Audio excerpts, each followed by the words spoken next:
3, Vernice Dunn Sims.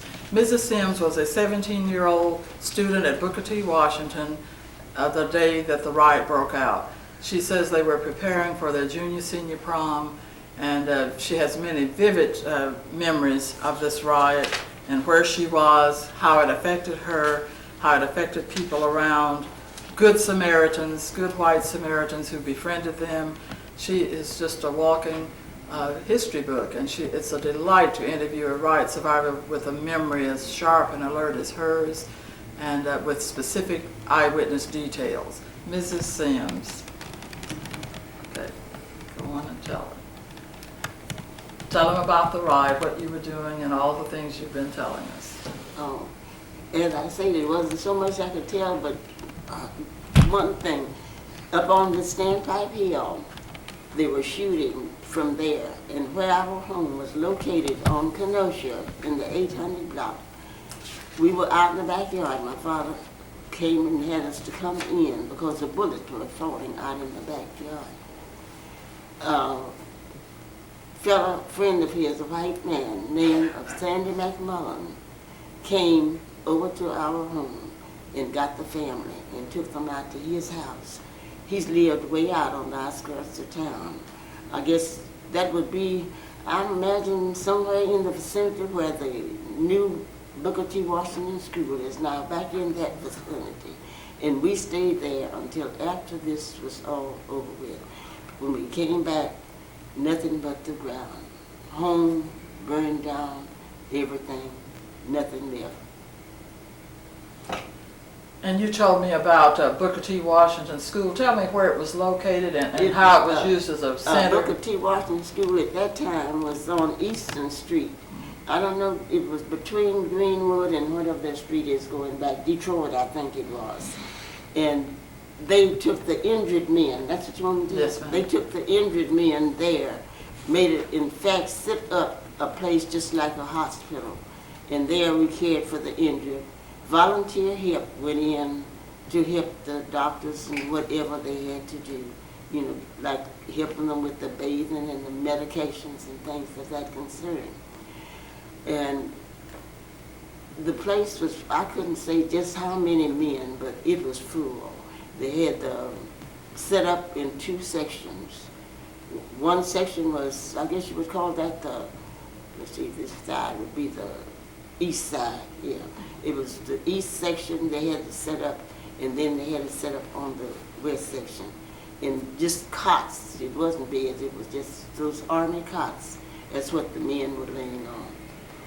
And it was any number of them brought in there for where they'd been shot and things like that, or beat. Now you were a young girl and you volunteered. What kind of things did you do? And help. What, you bathe them and help with the medication? Well, they wouldn't let us bathe Oh. them.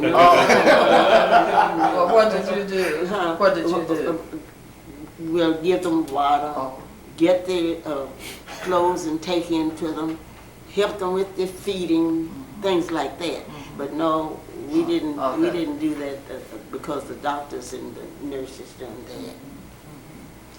Well, see, the girls, they wouldn't let us do that. Oh, I see. Did some of them die? Did they take them to the morgues, or what did you do? Well, they would take them out another direction so we wouldn't see them. Oh. They would have us to go back, you know, in one section of this place where they had set up, and they would take the dead out another way.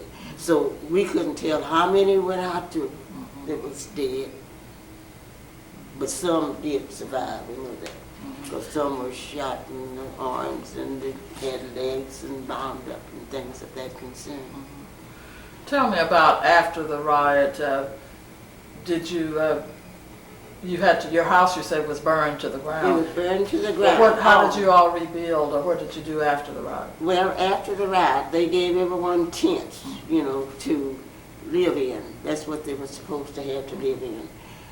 My father took one, and he built a floor, you know, got wood and made a floor in ours because he said he wouldn't have us on the ground. But by coming up near, you know, going, he knew that that was my finishing year for school. And we just stayed there until time in August In August, we left and went to Oklahoma City, Oh. where I went to finish my high school Oh, I education. see. That was at Douglas High School. Oh, So we didn't spend the winter in the hot, because some of them, it was hard, I imagine, in those tents. yeah. But my father was determined that we would not live in a tent, you know, no winter. So we went over there and he got a house and we lived in that house until he came back over here the year that I finished school in 22. He came back over here and built our home and he had, you may know Mr. Rollison. Oh, His yes, grandfather- yes. Well, he was a carpenter, you know, at that time. And he helped him and he built our home. And then when I finished school, I went on to Langston University. And my father moved the family back here. So when I came out of there, I came on back home to the family. We came back to the family home. Now let's get back to that riot. I just can't imagine what it feels like to have bullets dropping around. It's you and your scary. girl. It's Tell scary. me about that. Well, when bullets falling around, you don't know whether to run, whether to lay down, whether to sit, or what. You just standing there this way. And your And dad bullets was real just concerned zoom. for you. Oh, Well, it was pathetic yes.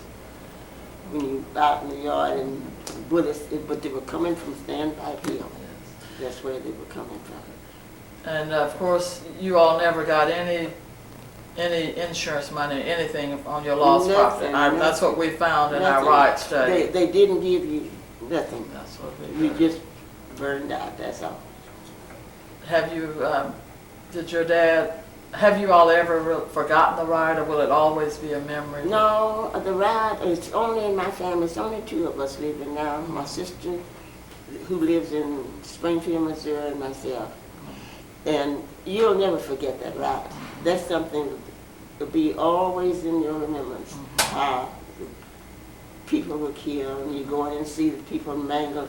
And then some people you never heard of anymore. You don't know where they were killed, where they just left town, because Mr. Berry at that time, he had one, he had the bus line. They call it the jitney. And he had one bus, we called it Old Blue.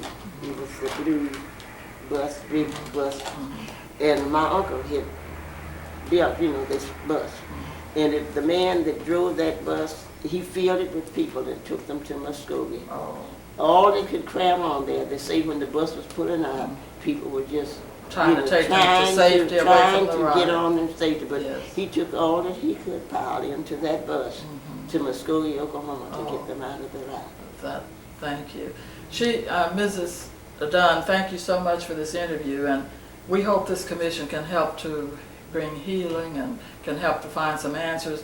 You touched upon a very real point, and that is not knowing what happened to your relatives. Now, you do know, some of them know that their relatives died and where they're buried, but there's so many that do not know, never heard again. Never heard any more from them. And it's so People important, just left. yeah, and it's important to have this kind of closure. We were talking earlier about the Holocaust and the Jewish people, how they needed to have closure and how they have established some kind of memorials in their camps so that they can have closure.